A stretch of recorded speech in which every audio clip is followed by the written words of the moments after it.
Hey everybody, it's Crypto-Anarchist here, and I wanted to bring you guys another video on cryptocurrency taxes between 2014 and 2017. I'm going to try and keep this as condensed as possible, so you might want to watch it a few times.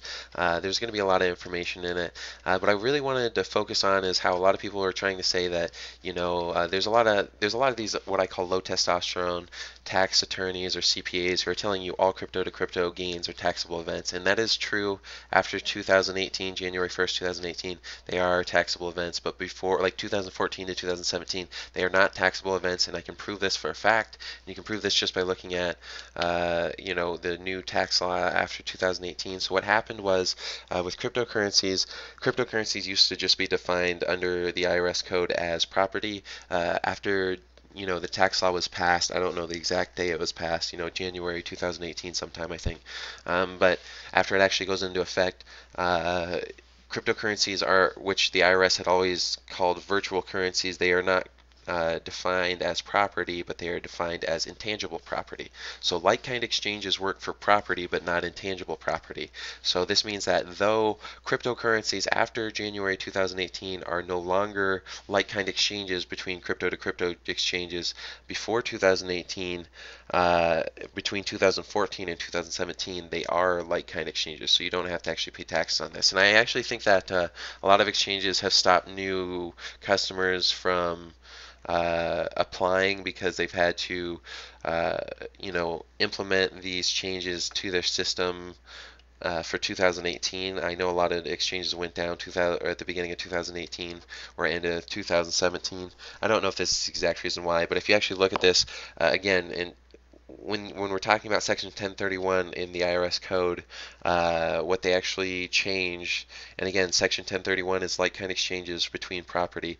They changed the definition for Section 1031 exchanges from property to real property. And again, the other change that they made is they defined virtual currencies as intangible property. So intangible property is not real property. So now, after January 2018, the like-kind exchanges, they do not apply, but they apply beforehand. So again, they talk about this, and the tax attorneys working on the law say it closes a loophole that has been open to cryptocurrencies. And if they're talking about closing a loophole, that means the loophole existed. And I know a lot of people, when they hear the term tax loophole, they shudder, but to me it just means dollar signs, because it's a legal way of just deferring taxes. All you're doing is deferring taxes.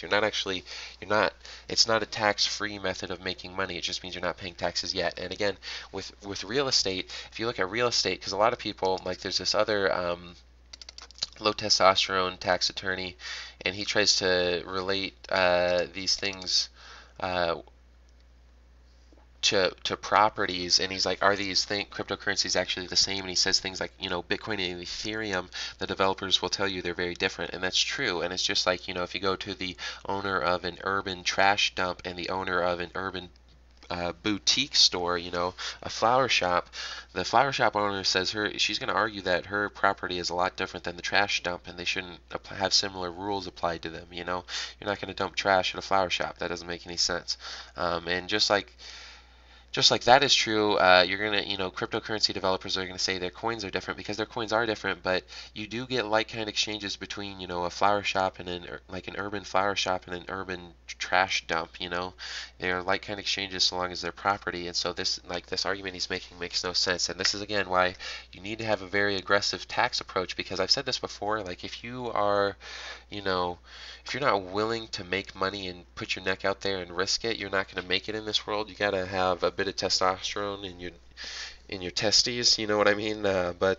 So you got to be aggressive in this sort of thing. And if you actually are paying taxes right now, you're paying an immediate, like, you're getting an immediate loss of 30%, or I don't know what your capital gains taxes will be, 35%, 20%. It depends on your particular situation, but you're gonna have to pay that loss, or that you're gonna have to pay that immediately, and so then you lose that investment, and you lose the return that you would be getting on that investment.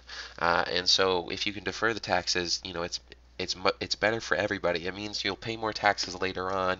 You get to make more money right now. It's better for everybody involved. So don't listen to these low testosterone tax advisors because they're giving you bad advice. And the other thing you got to remember is because they just changed these definitions. And again, the definitions that they changed is they changed 1031 exchanges. They said instead of just needing property to do 1031 exchanges, you needed real property, and they changed the definition of virtual currencies to intangible property. So the virtual currencies now defined after January 1st, 2018 as intangible property no longer apply for Likekind exchanges because Likekind exchanges have been redefined to only apply to real property, and intangible property is no longer, or it's not considered real property. So that's the change that they've made, and so they cannot penalize this. Or they cannot penalize you for this before 2018, before January 2018, because that would be the implementation of an ex post facto law, which is illegal under 2 articles of the Constitution, I do believe, it's illegal in the Constitution in multiple parts. So the IRS is not going to do something that's blatantly illegal to the Constitution, and that's why these low testosterone tax advisors, they just don't understand cryptocurrencies and they don't know how to apply the law to it, and that's fine. Just know that if you're getting a tax advisor who's telling you each one of these transfers is tax, like you have to pay taxes on each crypto to crypto transfer, they're completely wrong. So again, remember that differences in the type of property that's not a huge issue on whether or not the cryptocurrency is like kind, because again, rental properties or investment properties, there can be massive differences between the type of investment property. Is it out in the country? Is it in the city? It doesn't matter. It's a like-kind exchange. And the other thing you got to remember is that there's actually 2 types of like-kind exchanges in this low testosterone tax advisor who's for some firm, this suit guy. The guy in the suit is telling you incorrect things. What a surprise. But anyways, this suit is he's telling you guys that in order to have like-kind exchanges, you need qualified intermediaries, and this is probably because he does a lot of property-to-property exchanges. Like if you're investing in real estate, you use qualified intermediaries because when you're selling real estate, it takes a while between when you sell the property to when you purchase a new property. It's a much slower market than something like cryptocurrencies. Well, with cryptocurrencies, most people don't actually do deferred exchanges. They do immediate property-to-property exchanges, which means they actually fall under the rules for gold and silver and precious metals immediate like-kind exchanges. So those are much simpler.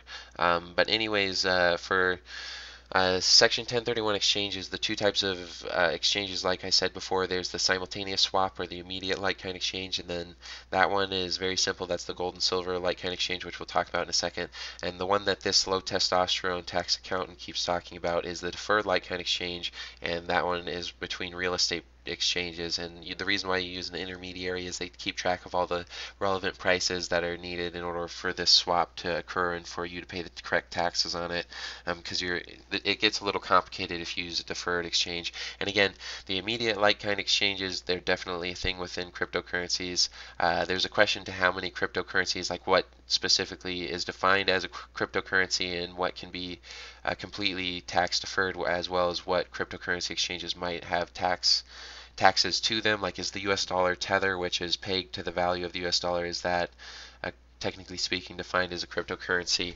The deferred exchanges, though, most people don't actually keep enough of the relevant information for that. I'm not going to use it for my own tax preparation. You could if you want to, but there's more details than that, and you'd really want a tax attorney to help you out with that one.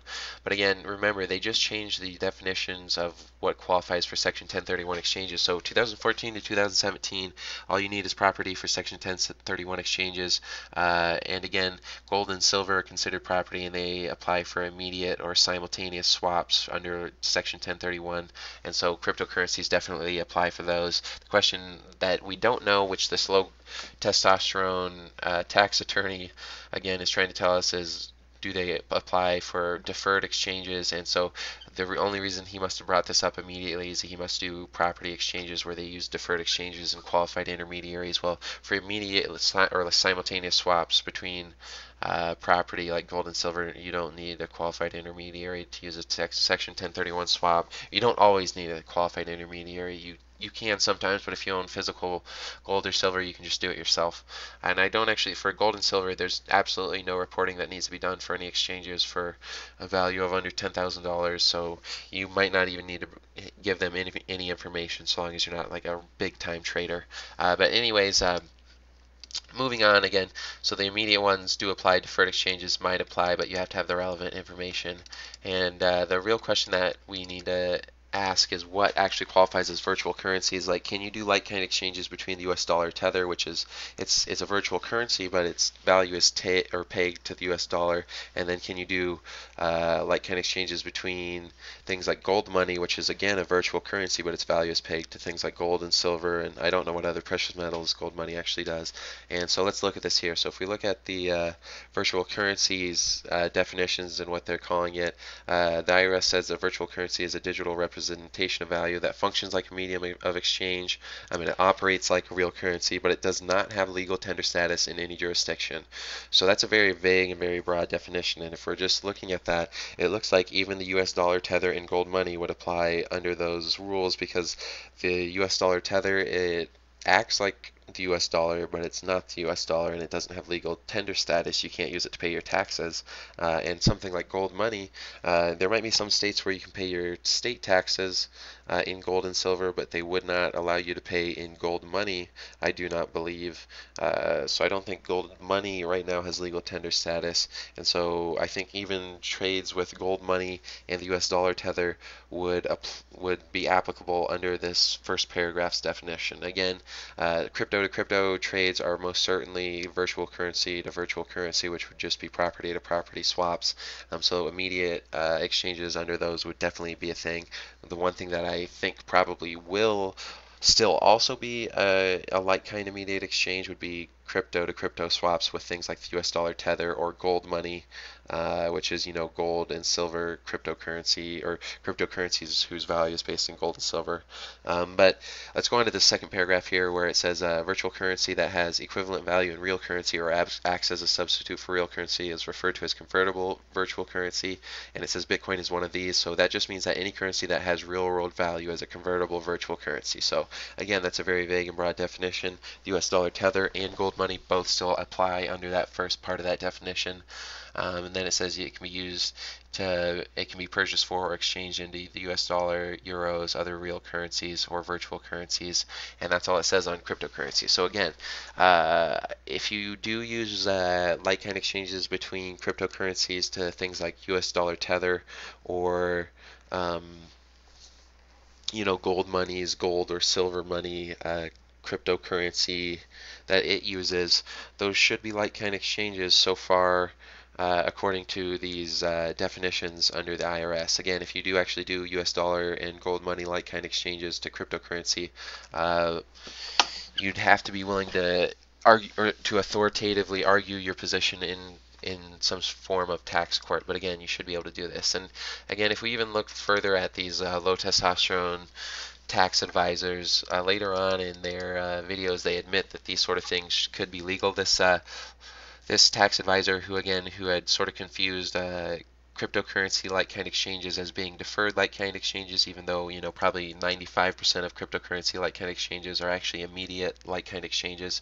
When he talks about deferred like-kind exchanges, he says they might be legal so long as you do it the correct way, and he says you still might need a qualified intermediary. But cryptocurrency is so new that qualified intermediaries for cryptocurrencies cannot exist. So you could probably still do deferred, or I know you can do deferred like-kind exchanges, because even in the IRS tax law, it says that deferred like-kind exchanges are only mostly done using an exchange facilitator. It says they generally use them. It doesn't say they always use them. So you don't have to use a qualified intermediary. You just have to make sure that you have to do the stuff legally. And deferred like-kind exchanges between cryptocurrencies, like I said, that's going to be much harder to do, and you're going to have a lot more information if you do that.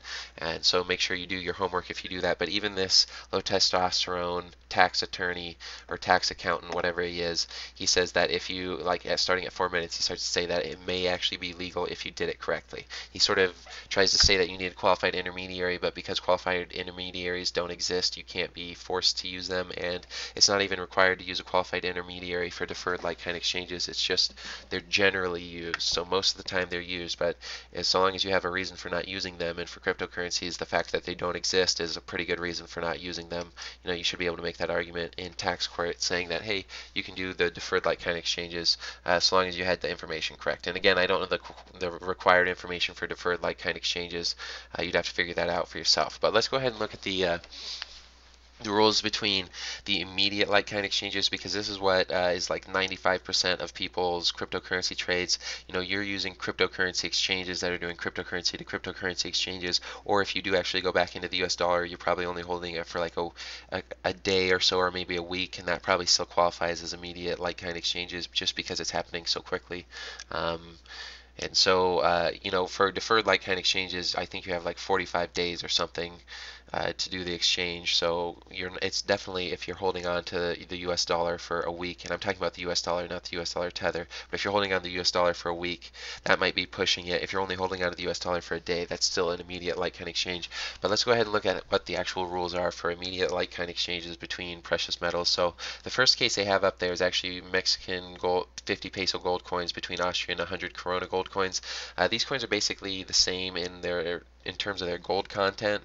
It says the differences are primarily of the size, shape, and amount of gold content. So there might be small differences in precisely how much gold is in the coin, the precise differences in the percentage of gold in the coin, even though they're similar.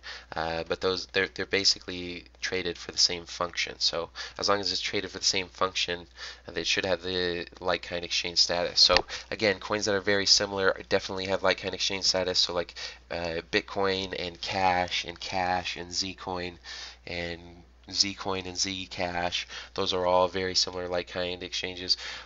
The one case that this doesn't necessarily tell us about would be like, would a transaction between Bitcoin Cash and Ripple, would that be considered like-kind exchanges? Because Ripple is it's a privatized, centralized cryptocurrency, while Cash is a decentralized cryptocurrency. So would those be like-kind? We don't really know yet. That'll be addressed later on. But let's go to the second ruling. The second ruling is on numismatics, just to bullion type. So for those of you who don't know, numismatics are coins that just are rare, like coins of rarity. So like, let's say some coin that was minted in 1776, the year the Declaration of Independence was signed, might be worth more than the value of its gold content because of its rarity and just because of what the coin is, like the story behind the coin. So that's a numismatic. So numismatics are not like-kind transfers between bullion because they're valued for different use cases. So that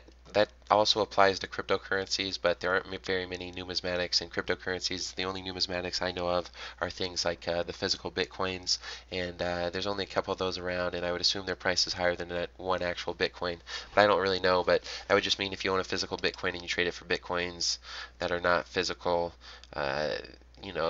if it's not a numismatic physical Bitcoin, that's not a like-kind transfer. But again, there are almost no numismatics within cryptocurrencies, so the second ruling doesn't really apply. The third ruling is between gold bullion and Canadian maple leaf gold coins. This one actually has a lot of implications on cryptocurrencies for many reasons. The first reason is that it says it's a like-kind exchange between gold bullion and Canadian maple leaf gold coins. Well, Canadian maple leaf gold coins are very high purity of gold, and gold bullion is just a broad term for gold that is valued in terms of its gold, not necessarily, like, it can have different purity levels, it can have different alloys within that gold, so it kind of broadens it. So it basically says for sure that things like Ripple to Bitcoin would be like-kind exchanges, because if you're changing the value of the content of the gold, like the gold alloys inside it, like the Canadian maple leaf gold coin being very high gold content, you could dent that very easily, but there are gold coins that have a high content of copper, so they're very hard to dent. So they're very different, like in the ways that you have to store them and use them. And so something like Ripple and Bitcoin, which they're very different in the ways that you store them and use them, and the sort of security behind them. That's sort of similar to the difference between very pure gold coins, which if you drop them, you dent them, so you can't, you can't use them too much. You have to use them more in clearinghouses to, copper or gold with a lot of copper in it, which can be, used for physical exchange, and you don't have to worry as to damage to the coin. So that would be this third ruling is sort of good for things like Ripple to Bitcoin. The other thing about it is that this Canadian Maple Leaf gold coin, its face value is actually $50, and it's considered legal tender, but it's not used at its face value rate. It's traded for the value of the gold in the coin itself. So the reason why this is big is because what this says is that the way the IRS applies the law is based upon how the property is used, not based upon technicalities of the property itself. So like this Canadian coin is not used as though it is legal tender at a face value of $50. It is used at its value of gold, and so this means that that's the way your cryptocurrency should use. It should be used based on the value of the cryptocurrency itself. And not like none of its legal tender, even if it's technically speaking called legal tender in some ways, so like the US dollar tether, which is somehow, like, you could say it's almost like it's legal tender, the US dollar tether, because it's supposed to be convertible, because it's not it's not used as though it's legal tender. It's not considered legal tender, so that means the US dollar tether is still a crypto or a virtual currency because it's not accepted as legal tender anywhere, even though it can be converted. So this this third one is good for like Ripple to cryptocurrencies, or Ripple to decentralized currencies, or differences in cryptocurrencies like that between Ripple and Bitcoin, and also for things that are pegged to other real world values, like the US dollar tether, which is pegged to the value of the US dollar. It says even though it's pegged to something that has value and is legal tender, it is not legal tender, so it's still a virtual currency. So gold money is pegged to gold, the value of gold, but it's not actually gold, and it's not used as legal tender anywhere, so it's still a virtual currency. The next one we want to look at is this fourth ruling here between gold and silver bullion. And gold and silver bullion are not like-kind exchanges because gold and silver are different metals used in different ways. Gold's for investment, silver's for industrial uses. So this doesn't apply to almost any cryptocurrencies. They're almost all investment properties. So this just means this is nothing to cryptocurrencies. It just means if you create some sort of industrial blockchain that is not used for investment, it's not taxed in the same way that, or it's not like-kind, or it can't be used as a like-kind exchange between a cryptocurrency used for investment. So industrial cryptocurrencies are different than investment cryptocurrencies, but as of right now, the only thing that exists are investment cryptocurrencies. So, this ruling does not apply to cryptocurrencies. And then the final one is between legal tender and US double eagle gold coins. And basically this one just said that you can't do like-kind exchanges between a coin that might have actual status as legal tender between legal tender currencies that circulate. And so again, this doesn't really apply to cryptocurrencies because there are no cryptocurrencies that have legal tender status nominally. So again, like there's a lot of gold coins that say they're legal, they're like $50 coins, but it's actually 1 ounce of gold, which is worth like $1,300. So they're not valued according to their legal tender status. They could be used as legal tender for $50, but they're valued according to their gold content. And so you can't do like-kind exchanges between gold and legal tender. And so even though this gold coin might technically speaking have legal tender status, it's not a like-kind exchange between legal tender. And so that doesn't apply for cryptocurrencies because there's no cryptocurrencies that have a nominal legal tender status. But anyways, I hope this sort of explains some more things for you. I really hope you guys are legally deferring your taxes using different methods of like-kind exchanges and 1031 exchanges, and I hope you guys have the relevant information you need. And again, all the information you need is the price of that you paid for the coin on that day, and so long as you know the day that you paid or made the exchange, you can just look at the price by looking at the price history of the coin on a different exchange. So you don't even need to have, even if you didn't keep accurate records for all this stuff, all the information's there on the blockchain for you, unless you use something like Monero. But if you you want the information there for all these different blockchains, most of the information is actually on the blockchain for you, so you don't have to worry about it, or it's on your exchange. They have that information for you. So these taxes, the tax issue should be a very good thing for cryptocurrencies before 2018. After that, it's going to kind of suck, and I'm going to show you guys different tips on how to defer your taxes even further, but it's going to be much harder going on. But between 2014 and 2017, I'm telling you guys, these are almost all Likekind exchanges, and these are the reasons why. And again, the proof is in the pudding with the changes of the definitions of what virtual currencies are and what the Section 1031 exchanges are. So to qualify for Section 1031 exchange, again, just to hit this point home, to hammer it home, is just that the 1031 exchanges, they changed the word property and replaced it with real property. So in order to qualify for a Section 1031 exchange, it has to be real property. They also changed the definition of virtual currencies from property, which would still apply for a Section 1031 exchange, but they changed the definition of virtual currencies from property to intangible property. So intangible property is not real property, so intangible property does not apply for Section 1031 exchanges. So that's how we know that Section 1031 exchanges applied for immediate Likekind exchanges between cryptocurrencies. And again, there still is information you have to have recorded for these Likekind exchanges, but as long as it follows the same information requirements of gold and silver, so long as your Likekind exchange was under $10,000, you don't have to record any information whatsoever. And if your exchange was more than $10,000, all you need to know is the date and the prices at the time of purchase, or at the time of exchange for your Likekind exchange.